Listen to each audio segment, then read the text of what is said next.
అందరికీ నమస్కారం. నేను మీ మధ్యమడి గుణరత్నం. ఈరోజు మన పీరియడ్ నందు 10వ తరగతిలో మంచి ప్రతిభ కనబరిచిన అంటే ఎక్కువ మార్కులు సంపాదించుకున్న విద్యార్థులు ఎవరైతే ఉన్నారో వాళ్ళు IIITలో సీటు సంపాదించాలంటే ఇప్పుడు ఆన్లైన్లో అయితే అవకాశం వచ్చింది. దీనికి సంబంధించి ఇప్పుడు అంటే ఈ 2024-25వ విద్యా సంవత్సరానికి సంబంధించి IIITలో మీకు సీటు సంపాదించుకోవాలనుకుంటే ఇప్పుడు మీరు ఆన్లైన్లో ఏ విధంగా అప్లై చేసుకోవాలి, దానికి ఫీజు ఎంత కట్టుకోవాలి, మీరు ఆన్లైన్లో అప్లై చేసుకునేటప్పుడు ఏ డాక్యుమెంట్స్ రెడీ చేసుకొని వెళ్ళాలి అనే విషయాన్ని, దీంతో పాటు ఒకవేళ మీకు అక్కడ సీటు వచ్చినట్లయితే ఆ సెలెక్టెడ్ లిస్ట్ని మనం ఏ విధంగా చెక్ చేసుకోవాలి, నెక్స్ట్ సెలెక్ట్ అయిన తర్వాత సర్టిఫికేట్ వెరిఫికేషన్ ఏ విధంగా చేస్తారు, దానికి రిజర్వేషన్స్ ఏ విధంగా వర్తిస్తుంది, నెక్స్ట్ అదేవిధంగా దానికి ట్యూషన్ ఫీజులు మెస్ ఛార్జీలు ఎంత ఛార్జ్ చేస్తారు అనే విషయాన్ని మొత్తం కూడా ఈ వీడియోలో చాలా వివరంగా చెప్పుకుందాం. కాబట్టి ప్రతి ఒక్క పాయింట్ కూడా మీకు అందరికీ ఉపయోగపడుతుంది. కాబట్టి ప్రతి విషయాన్ని అయితే జాగ్రత్తగా వినండి, ఓకేనా. మొట్టమొదటిగా మనకు తెలిసిన విధంగానే IIIT, ఓకేనా, దీనికి సంబంధించిన నోటిఫికేషన్ అయితే రావడం జరిగింది. దీనికి మొదటి తేదీ వచ్చి 8వ తేదీ, మే 8వ తేదీ 11 గంటలకైతే లాగిన్స్ ఓపెన్ అయ్యాయి. మీరు ఆన్లైన్లో అప్లై చేసుకోవచ్చు. మే 8. నెక్స్ట్ దీనికి చివరి తేదీ వచ్చి జూన్ 26వ తేదీ వరకు ఉంది, సాయంత్రం 5 గంటల వరకు, ఓకేనా. ఇది చాలామంది సందేహం ఉంటుంది కాబట్టి ఇది క్లారిటీ. నెక్స్ట్ ఎంపికైన విద్యార్థులు అంటే మీరు అప్లై చేసుకున్న తర్వాత మీ మార్కుల ఆధారంగా సెలెక్ట్ చేస్తారు కదా, ఎవరెవరైతే సెలెక్ట్ అయ్యారో ఆ లిస్టు ఎప్పుడు బయట పెడతారు అన్నయ్య అంటే దీనికి జూలై 11వ తేదీ 11/7/2024 తేదీన ఎంపికైన వారి జాబితా మేము డిస్ప్లే పెడతామని అయితే అంటున్నారు, ఓకే. నెక్స్ట్ ఇప్పుడు మీరు ఆన్లైన్లో అప్లై చేసుకోవాలంటే దానికి ఫీజు ఎంత ఉంటుందంటే అప్లై ఫీజు 300 రూపాయలు. మీరు ఆన్లైన్లో అప్లై చేసుకునేటప్పుడు 300 రూపాయలు పే చేయాల్సి ఉంటుంది, ఓకే. అదే SC STకి సంబంధించిన వాళ్ళైతే 200 రూపాయలు పే చేస్తే సరిపోతుంది. దీంతో పాటు అడిషనల్గా అంటే మీరు ఎక్కడైనా ఇంటర్నెట్ షాపుల్లో కానీ ఇక్కడ ఏపీ ఆన్లైన్ సెంటర్లో అప్లై చేసుకునేటప్పుడు వాళ్ళు కస్టమర్ ఛార్జీలను వసూలు చేస్తారు, సర్వీస్ ఛార్జ్ వసూలు చేస్తారు, కాబట్టి అది ఎక్స్ట్రా. మీరు ఆన్లైన్లో గవర్నమెంట్కి కట్టేది వచ్చి ఇది, ఓకేనా. నెక్స్ట్ రిజర్వేషన్ విధానం మనం చెప్పుకోవాలనుకుంటే SCకి 15% ఉంటుంది, STకి 6%, BCAకి 7%, BCBకి 10%, BCCకి 1% ఉంది, BCDకి 7% ఉంది, BCEకి 4% ఉంది, ఫిజికల్ హ్యాండిక్యాప్స్కి 5% ఉంది, స్పోర్ట్స్ కోటా కింద 0.5% ఉంది, అదేవిధంగా స్కౌట్కి సంబంధించి 0.5% ఉంది. నెక్స్ట్ అన్నిటికంటే కూడా EWS కోటా కూడా ఉంది. EWS కోటా అంటే తెలుసు కదా, ఎకనామికలీ వీకర్ సెక్షన్ అంటే అగ్ర కులాల్లో ఉన్నటువంటి వారు, వాళ్ళలో పేదవాళ్ళు ఎవరైనా ఉంటే వారికి కూడా ఈ IIITలో సీట్ ఇస్తాము, 10% ఇస్తామని అయితే అంటున్నారు, ఓకే. కాబట్టి ఇది మంచి అవకాశం అండి. యాక్చువల్గా ఉండే పోస్టులు వచ్చి ప్రతి క్యాంపస్కి 1000 పోస్టులు ఉంటుంది. అడిషనల్గా ఒక 100 పోస్టులు అనేది EWS కోటా కింద అయితే ఇస్తున్నారు. సో ఆ విధంగా చూస్తే ఒక్కొక్క క్యాంపస్కి 1100 అయితే ఉంటుంది, ఓకేనా. ఇప్పుడు మనం కొంచెం వివరంగా చెప్పుకోవాలనుకుంటే అసలు ఈ క్యాంపస్లు ఎక్కడెక్కడ ఉన్నాయి ఈ IIIT కంటే మన ఏపీలో ఒక 4 ఉన్నాయి. ఎక్కడ న్యూజివీడ్లో ఉంది, ఇడుపులపాలిలో ఉంది, ఒంగోలులో ఉంది, శ్రీకాకుళంలో ఉంది, ఓకేనా. మన ఏపీలో ఒక 4 క్యాంపస్లు ఉన్నాయి. అదేవిధంగా బాసరాలో క్యాంపస్ ఉంది, అది తెలంగాణ స్టేట్కి సంబంధించి. కాబట్టి ఇప్పుడు మనం ఆన్లైన్లో అప్లై చేసుకోవాలంటే ఈ 4 మాత్రమే మనకు ఆన్లైన్లో లాగిన్స్ ఓపెన్ అయ్యాయి. తెలంగాణకు సంబంధించి IIITకి సంబంధించి ఇంకా అయితే లాగిన్స్ ఓపెన్ అవ్వలేదు, ఓకేనా. ఇది క్లారిటీ. కాబట్టి ఇప్పుడు ఎన్ని సీట్లు అయితే ఉందంటే ఈ 4 క్యాంపస్లలో 1100 లేక 4400 సీట్లు ఉంటాయి. అందులో 85% లోకల్ వాళ్ళకి ఇస్తారు, 15% నాన్ లోకల్ వాళ్ళు కూడా అప్లై చేసుకోవచ్చు. అంటే నాన్ లోకల్ అంటే అదర్ స్టేట్ వాళ్ళు. ఈ 85% మాత్రం మన స్టేట్కి సంబంధించిన వాళ్ళు అప్లై చేసుకోవచ్చు, ఓకే. ఇది క్లారిటీ. నెక్స్ట్ దీనికి దరఖాస్తు చేయాలంటే ఏ విధంగా దరఖాస్తు చేసుకోవచ్చు అంటే ఆన్లైన్లో మనమే కూడా చేసుకోవచ్చు, లేదా మీ దగ్గరలోని ఏపీ ఆన్లైన్ సెంటర్ ఉంటుంది, అక్కడనే వీళ్ళు అప్లై చేసుకోండి. కానీ తప్పులు లేకుండా చేసుకోండి. ఒక్కసారి తప్పు చేస్తే దానికి పూర్తి బాధ్యత మనమే వహించాల్సి ఉంటుంది. కాబట్టి ఈ క్యాంపస్ వాళ్ళు, ఈ యూనివర్సిటీ వాళ్ళు బాధ్యులు కాదని వివరంగా నోటిఫికేషన్లో ఇచ్చారు. కావున దీనికి సంబంధించిన నోటిఫికేషన్, ఈ IIITకి సంబంధించిన నోటిఫికేషన్ మన వెబ్సైట్లో మునిరత్నం అప్డేట్స్ అని ఉంది కదా, అందులో ఇచ్చున్నాను. ఇక్కడ నేను ఏదైతే చెబుతున్నానో అక్షరాల్లో అవన్నీ కూడా నేను అక్షరాల్లో చాలా వివరంగా ఇచ్చాను. కాబట్టి ప్రశాంతంగా చదువుకోండి. ప్రతి ఒక్క లింక్ అన్నిటి కూడా మన వెబ్సైట్లో పొందుపరిచాను. కాబట్టి ఆ వెబ్సైట్ లింక్ వచ్చి ఫస్ట్ కామెంట్లోనే ఇస్తాను, డిస్క్రిప్షన్లోనే ఇస్తాను. కాబట్టి ఓపెన్ చేసుకొని క్షుణ్ణంగా చదువుకోండి. స్టెప్ బై స్టెప్ ప్రతి వివరం, మీకు అవసరపడే ప్రతి సమాచారం నేను అందులో ఇచ్చాను కాబట్టి ఉపయోగపడుతుంది. వీడియో కూడా చూడండి.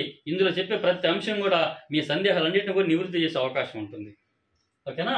నెక్స్ట్, దీనికి సెలక్షన్ ప్రాసెస్ ఏ విధంగా చేస్తారు అంటే, 10వ తరగతిలో ఎక్కువ మార్కులు ఎవరికైతే వచ్చాయో వారందరూ కూడా ఆన్లైన్లో అప్లై చేసుకుంటారు కదా. అప్లై చేసుకున్న తర్వాత వారిలో ఎక్కువ శాతం ఎవరికి వచ్చింది అని చూసి ఆ విధంగా అయితే సెలెక్ట్ చేస్తారు.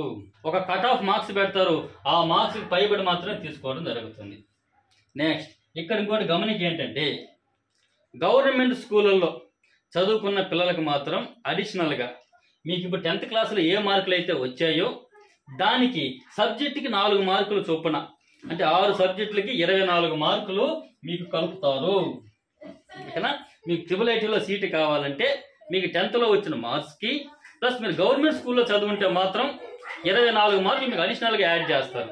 సో టోటల్ యాడ్ చేసి ఆ మార్కుల ఆధారంగానే మెరిట్ సెలెక్ట్ చేస్తారు. ఓకే? నెక్స్ట్, సెలెక్ట్ అయిన వాళ్ళు మాకు ఇన్ఫర్మేషన్ మాకు ఏ విధంగా తెలుస్తుందంటే, మీరు ఆన్లైన్లో అప్లై చేసుకుంటారు. అప్లై చేసుకునేటప్పుడు ఒక మొబైల్ నెంబర్ ఇస్తారు, ఒక ఈమెయిల్ ఐడి ఇస్తారు. దానికి మీరు సెలెక్ట్ అయ్యారా లేదా అనేసి ఒక మెసేజ్ అయితే వస్తుంది. ఇక్కడ వాళ్ళు ప్రత్యేకంగా గమనిక ఒక పాయింట్ ఇస్తున్నారు. మీరు ఏదైనా మొబైల్ నెంబర్ తప్పించినా, లేదా ఆ సమయంలో ఆ మొబైల్ నెంబర్ వర్కింగ్లో లేకపోయినా, లేదా ఈమెయిల్ ఐడి తప్పించినా, ఏదో ఒక టెక్నికల్ ఇష్యూ వల్ల మెసేజ్ రాకపోయినా కూడా దానికి మేము బాధ్యులు కాము. కాబట్టి మీరు అఫిషియల్ వెబ్సైట్లోనే మీరు సెలెక్ట్ అయ్యారా లేదా చెక్ చేసుకోండి. ఎప్పుడు ఏ తేదీన, జూలై 11వ తేదీన ఎలిజిబుల్ లిస్ట్ ఇస్తారు. అంటే వీళ్ళు సెలెక్ట్ అయ్యారని లిస్ట్ ఇస్తారు కదా, అప్పుడు సెలెక్ట్ చేసుకోండి. వీలైనంత వరకు మీరు కరెక్ట్ ఫోన్ నెంబర్ ఇస్తే మీ సెల్కి మెసేజ్ వస్తుంది. లేదనుకుంటే అధికారిక వెబ్సైట్లో చెక్ చేసుకోండి. ఈ అధికారిక వెబ్సైట్ కూడా మన వెబ్సైట్లో ఇచ్చినాను కాబట్టి ప్రతి పాయింట్ వివరంగా చూసుకోండి. అన్నీ మీకు అందుబాటులో ఉంటాయి, ఏ ఇబ్బంది అయితే లేదు. ఓకే? నెక్స్ట్, మీరు సెలెక్ట్ అయిన తర్వాత అక్కడ మీ సర్టిఫికేట్ తీసుకురమ్మంటారు, వెరిఫికేషన్ చేస్తారు. ఓకేనా? అక్కడ వెరిఫికేషన్ ఎక్కడెక్కడ ఏ క్యాంపస్లో ఏ తేదీన చేస్తామని డేట్ లేదు వాళ్ళు అనౌన్స్ చేయడం జరిగింది. ఇప్పుడు మీరు నూజివీడు క్యాంపస్కి అప్లై చేసుకున్నారు అనుకోండి, అక్కడ 22వ తేదీ నుంచి 23వ తేదీ వరకు, అంటే జూలై 22, 23 ఈ 2 తేదీలలో మిమ్మల్ని పిలిపించుకొని ఇప్పుడు మీరు ఏదైతే ఆన్లైన్లో మీరు సబ్మిట్ చేస్తారో ఆ ప్రూఫ్స్ అన్ని కూడా వెరిఫై చేస్తారు, ఒరిజినల్స్. ఓకేనా? నెక్స్ట్ వీడియోలో ఏ మనం తీసుకునే వాళ్ళని కూడా మనం చెప్పుకుందాము. ఇది బేసిక్ ఇన్ఫర్మేషన్ అనమాట. అంటే సెలెక్ట్ అయిన తర్వాత మీకు సర్టిఫికేట్ వెరిఫికేషన్ అనేది ఈ తేదీలో ఉంటుంది. అదే మీరు ఇడుపుల పైకి సంబంధించి మీరు సెలెక్ట్ అయ్యి ఉంటే వాళ్ళు కూడా 22, 23 అంటే జూలై 22, 23 తేదీలో సర్టిఫికేట్ వెరిఫికేషన్ జరుగుతుంది అంటున్నారు. నెక్స్ట్, ఒంగోలు క్యాంపస్కి సంబంధించి మీరు సెలెక్ట్ అయ్యి ఉంటే అప్పుడు జూలై 24, జూలై 25.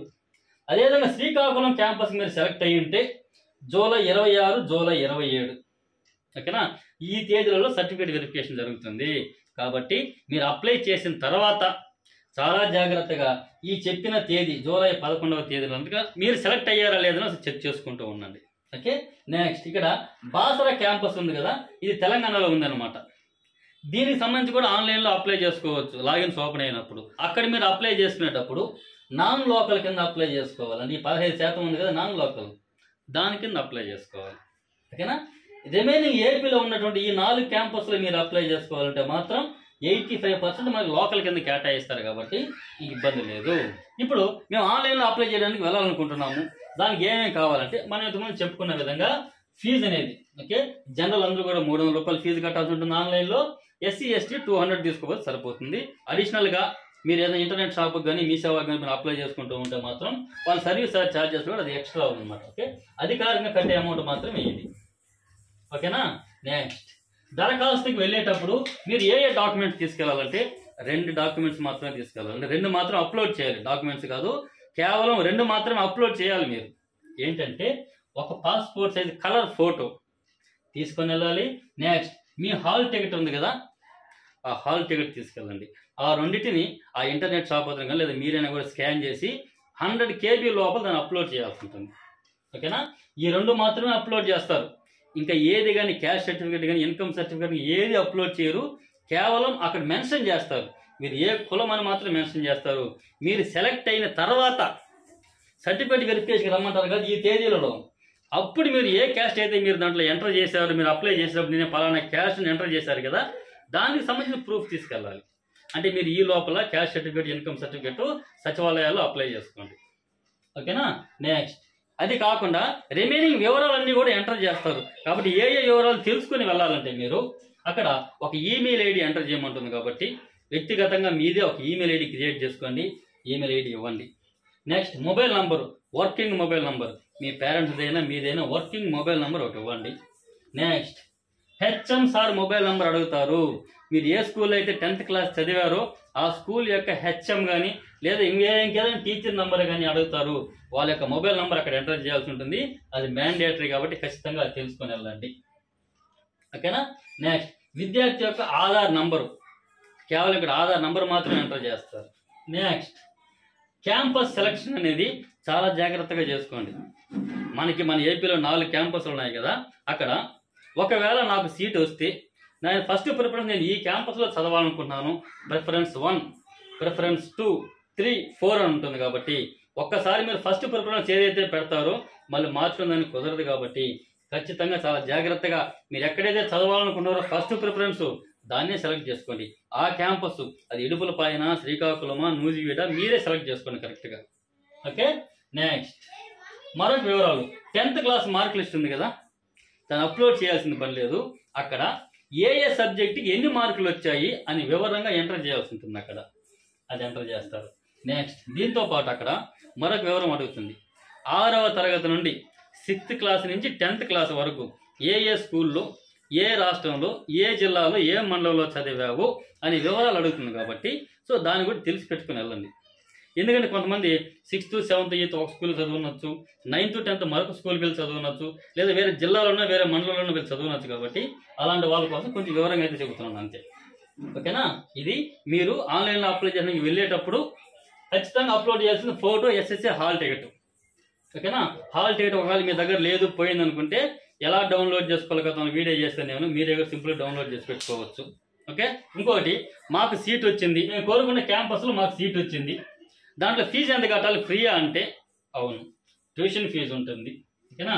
PUC అంటే ప్రీ యూనివర్సిటీ కోర్స్ అంటారు, బీటెక్ అంటారు. యాక్చువల్ IIIT అంటే మీకు అందరికీ తెలిసిన విధంగానే 6 సంవత్సరాలు ఇంటిగ్రేటెడ్ కోర్సు. అంటే ఉన్నత విద్య, చాలా ఖరీదైన విద్య. ఇంజనీరింగ్ మీరు బయట చేయాలంటే కొన్ని లక్షలు ఖర్చు అవుతుంది. కాబట్టి మీరు ఉన్నత విద్యావంతులైతే, అంటే మీరు మంచి ప్రతిభ గల విద్యార్థులైతే, మీలాంటి వాళ్ళ కోసం గవర్నమెంట్ ప్రత్యేకంగా ఫీజు మినహాయింపు చాలా వరకు ఇచ్చి అకామిడేషన్ ప్రొవైడ్ చేసి మీకు ఉచితంగా మేము ఇంజనీరింగ్ చేపిస్తాము, దాంతోపాటు ఇంటర్ కూడా ఫ్రీగా చేపిస్తాము అనేది అంటారు. కాబట్టి దాన్ని PUC అంటే ప్రీ యూనివర్సిటీ కోర్స్ అంటారు. ఇది 2 years ఉంటుంది, అంటే ఇంటర్మీడియట్తో సమానం. ఇక్కడ 2 years అయిపోయిన తర్వాత నెక్స్ట్ బీటెక్ కోర్సు 4 years ఉంటుంది. ఓవరాల్గా మీరు 6 సంవత్సరాలు ఆ కోర్సు అంటే అభ్యసిస్తారు. ఓకే, ఇది క్లారిటీ. నెక్స్ట్ ఈ PUC కోర్సు అనేది ఇంటర్తో సమానం ఉన్నాం కదా. సో దీనికి సంబంధించి 2 సంవత్సరాలకు గాను ట్యూషన్ ఫీజు మాత్రం 90,000 రూపాయలు అవుతుంది అంటున్నారు. ఓకే. నెక్స్ట్ అది ఆ తర్వాత బీటెక్ వాళ్ళకి 4 సంవత్సరాల కోర్సు కదా బీటెక్, దానికి 2 లక్షల రూపాయలు ట్యూషన్ ఫీజు అవుతుందని అయితే అంటున్నారు. ఓకే, ఇది కంగారు పడద్దండి. ఈ IIIT అనేది పేదవాళ్ళకి, ఎక్కువ ప్రతిభ కలిగిన విద్యార్థులకు ఇస్తున్నారు. కాబట్టి మీకు రైస్ కార్డు ఉంటుంది, ఇన్కమ్ సర్టిఫికేట్ 2 లక్షల లోపల ఇన్కమ్ ఉంటుంది. కాబట్టి మీకు అందరికీ కూడా విద్యా దీవెన ఫీజు రియంబర్స్మెంట్ కానీ వచ్చినట్లయితే ఈ ఫీజులు ఉండవు, గవర్నమెంటే వీళ్ళకి చెల్లిస్తుంది. ఓకే, ఇది క్లారిటీ. నెక్స్ట్ అకామిడేషన్ ప్రొవైడ్ చేస్తారు కదా మనకి, అక్కడ మెస్ ఛార్జీలు ఉంటాయి. అంటే మనకి ఫుడ్ ప్రొవైడ్ చేస్తారు కదా, దానికి గాను ఒక నెలకు 3,000 రూపాయలు ఛార్జ్ చేస్తారు. ఓకే, ఇది కూడా వసతి దీవెన, అంటే ఫీజు రియంబర్స్మెంట్తో పాటు వసతి దీవెన వస్తుంది కదా, ఆ వసతి దీవెన వచ్చిన వాళ్ళకి ఎంత అమౌంట్ అయితే వసతి దీవెన వస్తుందో అది వాళ్ళకి కట్టేసి రిమైనింగ్ ఎంతైతే కట్టాలో అది మాత్రం మీరు మెస్ ఛార్జీల రూపంలో చెల్లించాల్సి వస్తుంది చివరగా. ఓకేనా, ఇది గుర్తుంచుకోండి. ఎవరికైతే ఫీజు రియంబర్స్మెంట్, విద్యా దీవెన వస్తుందో వాళ్ళకి ఎలాంటి ఇబ్బంది అయితే ఉండదు. ఓకేనా. నెక్స్ట్ అడ్మిషన్ ఫీజు, మీకు సీట్ వచ్చింది, మీరు అడ్మిషన్కి వెళ్ళాలి, అప్పుడు ఏ ఫీజులు ఉంటాయంటే వాళ్ళు స్టార్టింగ్ అడ్మిషన్ ఫీజు అని చెప్పి 1,000 రూపాయలు వసూలు చేస్తున్నారు. అదే SC STకి అయితే 500 రూపాయలు వసూలు చేస్తారు. ఓకేనా. నెక్స్ట్ అదే రోజు గ్రూప్ ఇన్సూరెన్స్ అనే పేరుతో 1,200 రూపాయలు కట్టాల్సి ఉంటుంది. ఇది అందరికీ కట్టాల్సి ఉంటుంది, SC ST BC అన్ని కులాల వాళ్ళు కట్టాల్సి వస్తుంది. దీంట్లో మినహాయింపు లేదు. ఓకేనా. అడ్మిషన్ ఫీజు వచ్చి ఎంత కట్టాలి, నెక్స్ట్ గ్రూప్ ఇన్సూరెన్స్ అనేది 1200 కట్టాలి, నెక్స్ట్ రీఫండబుల్ డిపాజిట్ అని ఉంటుంది, దాన్ని 1000 రూపాయలు కట్టాలి, అది కూడా అందరూ కట్టాలి. రీఫండబుల్ అంటే మనం తిరిగి వచ్చేటప్పుడు ఆ 1000 రూపాయలు మనం రీఫండ్ చేస్తారనమాట. Okay. Next hostel maintenance charge అనేసి 1000 రూపాయలు, అది అందరూ కట్టుకోవాల్సి వస్తుంది. ఈ విధంగా అందరికీ ఉంటుంది ఫీజు. కేవలం అడ్మిషన్ ఫీజులో మాత్రమే ఎస్సీ ఎస్టీకి మినహాయింపు కలదు. ఓకేనా. ఇట్లా ఓవరాల్గా చూస్తే మీరు అడ్మిషన్కి వెళ్ళేటప్పుడు మీకు ఖర్చు అయ్యేది ఏంటంటే, అన్ని కులాల వారికి అయితే 4200 అడ్మిషన్ రూపంలో మీరు అన్ని రకాల సర్వీసులు అయితే కట్టాల్సి ఉంటుంది. అదే ఎస్సీ ఎస్టీ వాళ్ళు అయితే 3700 రూపాయలు కట్టాల్సి ఉంటుంది. ఓకేనా. ఇది అడ్మిషన్ అప్పుడు జరిగేటువంటి ప్రక్రియ. ఓకే.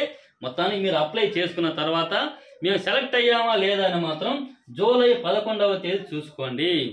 లేదా మన ఛానల్ ఫాలో అవుతూ ఉండండి, ఎప్పటికప్పుడు మీకు అప్డేట్స్ ఇస్తూ ఉంటాను. లేదా మన సంబంధించిన వాట్సాప్ గ్రూప్ అందులో జాయిన్ అవ్వండి.